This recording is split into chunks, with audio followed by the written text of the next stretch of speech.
The Wild Swing is a new flat ride offered by Art Engineering. This is a dynamic attraction with the motion and axes of a topspin, but the experience is dialed back for a family audience. Several have been built in Europe already, and Lagoon will get the first one in the United States in 2025 with Steamworks. This past summer, I was able to experience Ville de Gaucha at Tripsdrill. In this video, I will review the model and discuss why this could be the next big flat ride to take over the industry. Art Engineering was founded back in 2003. Their earliest ride offerings were roller coasters and dark rides, but they recently have dipped their toes into the flat ride market. In 2022, they debuted the Wild Swing. This is a variant on the Topspin. Topspins have been around since 1990. Most have been produced by Huss. These were added to amusement parks worldwide. The model has become quite rare in the United States, but there are still several operating in Europe both at theme parks and carnivals. This is a high thrill ride where a passenger gondola is suspended by two counterweighted arms that rotate in a circle. They are strategically accelerated and decelerated to cause the gondola to sway. This can cause the gondola to invert, either rapidly or slowly. Art's Wild Swing works in a similar fashion, except this ride never fully inverts guests.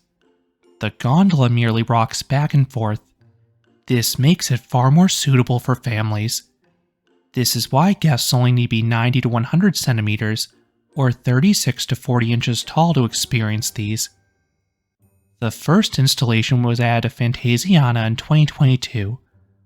4 more were built in 2024, including the aforementioned Ville de Gaucha at Tripsdrill.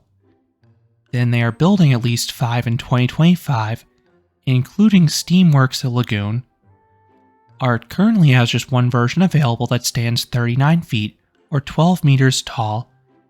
It is possible they add a larger version in the future if the ride's popularity continues.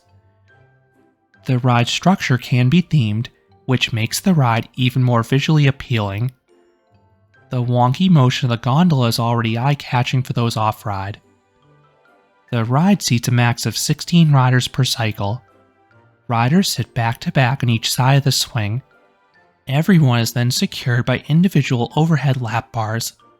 They are profiled similarly to Intamin's new coaster restraints. These harnesses are very comfortable. They are secure, while offering full visibility and freedom for your upper body, and they are super easy for the operator to check. Now let's talk about the ride experience. The arms start rocking back and forth.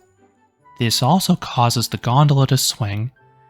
It's a pretty trippy sensation because the two are not always in sync. You then start making full revolutions. When you swing outwards over the top, the gondola is thrusted forwards. This is decently abrupt and it offers some light air time. It is the best part of the ride by far for me. You can sometimes get the sensation on a topspin, but those rides understandably tend to focus more on inversions, so it's a bit different feeling negative G's here.